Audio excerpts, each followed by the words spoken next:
Hi అండి, అందరికీ నమస్కారం. మరి నిన్నటి వీడియోలో మనం ఇంద్రోత్సవం గురించి చేస్తున్న ప్రయత్నాలు మనం తెలుసుకున్నాము. మరి ఆ విషయం విన్న శ్రీకృష్ణుడు ఏం చేశాడు అనేది ఈరోజు వీడియోలో తెలుసుకుందాం.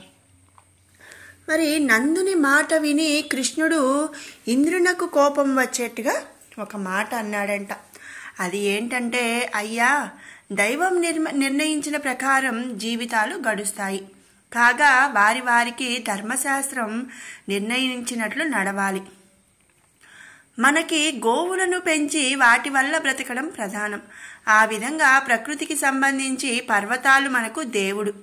ఇల్లు వాకిలి విడిచి పక్షుల్లాగా అడవులలో తిరుగుతూ బతికే మనకి పర్వతాలే పరమదైవాలు. కొండలు దుర్జనులను మృగరూపాలు ధరించి శిక్షిస్తాయి, సజ్జనులను రక్షిస్తాయి. కనుక పర్వతాలకి గోవులకు ప్రియంగా మనం యజ్ఞాలు చేయటం మంచిది. ఇక ఇంద్రుడితో మనకేంటి పని అని చెప్పి శ్రీకృష్ణుడు అన్నాడంట. మరి ఎవరికైనా సరే వాళ్ళని చిన్నతనం చేసి, అంటే నువ్వేముంది, నీదేం గొప్ప అని మనం ఎవరైనా అన్నారనుకోండి, మనకి ఎలా అయితే కోపం వస్తుందో అలాగే ఇంద్రుడికి కూడా కోపం వచ్చిందంట. మరి బ్రాహ్మణులు మంత్రాలు జపించాలి, కర్షకులు నాగలిని పూజించాలి, గోపాలకులు గోవులను కొండలను పూజించాలి, అడవులలో నివసించే ఆలమందలను గోవర్ధనగిరి ప్రాంతానికి తోలుకు వెళ్ళి ఆ పర్వతానికి ఉత్సవం చేసి పొట్టేళ్లను చంపి బహువిధాలైన పూజలతో జాతర చేసి ఆగమ పద్ధతిని హోమం చేసి బ్రాహ్మణులకు పాయసం, అప్పాలు, కూరలు కలిపిన అన్నం విందుగా జరిపించాలి. వారి భోజనం అయిన తర్వాత గంధ పుష్పాక్షులతో అలంకరించిన ఆవులతో గిరి ప్రదక్షిణం చేస్తే మనకి శుభం కలుగుతుంది అని చెప్పి శ్రీకృష్ణ పరమాత్మ నందుడితో చెప్పాడంట.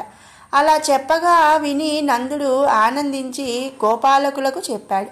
అందరూ ఒకే మాటగా అంగీకరించి కృష్ణుడు చెప్పిన విధంగా గిరికి సంబంధించిన యజ్ఞం నిర్విఘ్నంగా చేశారంట.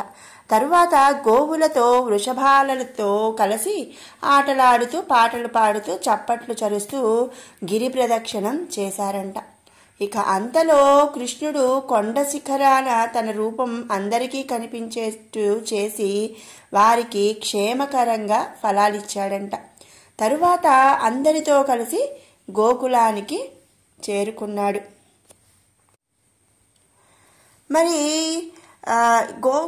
గోపాలకులందరూ కూడా ఎప్పుడూ తనకు చేసే ఇంద్రోత్సవం చేయకపోవటం, మరి తనకు చేయాల్సిన పూజలు అవన్నీ కూడా గోవర్ధనగిరికి అలాగే గోవులకు చేయటం, మరి తనను అంటే ఇంద్రుడిని కృష్ణుడు తనేం మనకి అవసరము అని చెప్పి అన్నట్టుగా మరి మాట్లాడటం, ఇవన్నీ కూడా ఇంద్రుడికి కోపం వచ్చినాయి అంట.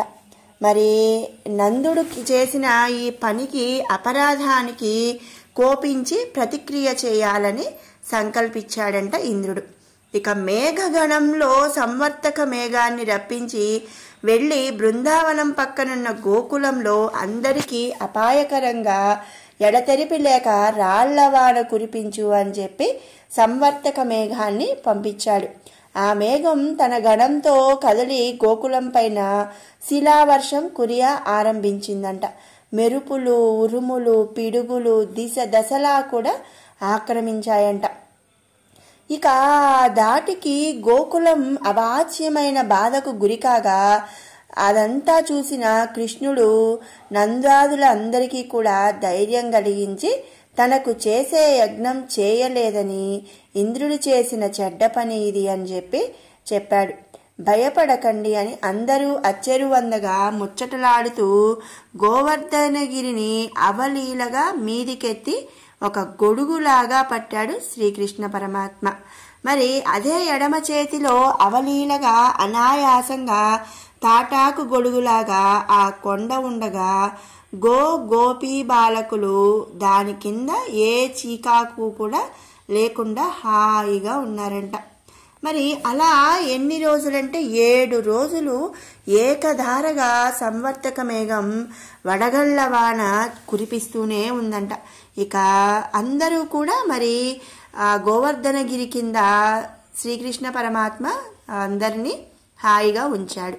ఇక ఏమీ చేయలేకపోవటం చూసి ఇంద్రుడు సిగ్గుపడుతూ చింత కలిగి మనసు గలవాడై మేఘాలను వెనక్కి రప్పించేశాడంట. వాన తగ్గిపోయింది. కృష్ణుడు చూచాడు. అందరినీ బయటికి పంపించి కొండను మళ్ళీ మెల్లమెల్లగా ఆ చోటికే దింపేశాడంట. ఇంద్రుడికి కృష్ణచర్య అర్థమైపోయింది. మనసు మారింది. మరి కృష్ణ దర్శనానికి ఆనందంగా ఐరావతారుడై వచ్చాడంట. దర్శించుకున్నాడు. ఆ సమయంలో ఎవరికీ కనిపించక గరుడు గగనరంగాన నిలిచి ఎండ తగలనట్టుగా కృష్ణునకు ఒక గొడుగులాగా రెక్కలు విప్పి పట్టాడంట. మరి ఇంద్రుడు దివి నుంచి భువికి వచ్చి ఐరావతం మించి కిందకు దిగి సవినయంగా కృష్ణుని వద్దకు చేరి కౌగలించుకొని పలకరించాడంట. అలాగే మరి ఇంద్రుడి అంటే కృష్ణుడు గోవర్ధనగిరిని చేతి వేలిపై పైకి లేపటం, మరి ఇంద్రుడి అహంకారం కోపం చల్లారిపోయి ఆలోచించి శ్రీకృష్ణుడి దగ్గరికి రావటం జరిగింది. మరి ఆ తర్వాత ఏం జరిగింది అనే విషయాన్ని మనం రేపటి వీడియోలో తెలుసుకుందాం. మీకు ఈ వీడియో నచ్చినట్టయితే లైక్ చేయండి, షేర్ చేయండి. అలాగే మరిన్ని అప్డేట్స్ కోసం మన ఛానల్ని సబ్స్క్రైబ్ చేసుకోండి. Thanks for watching.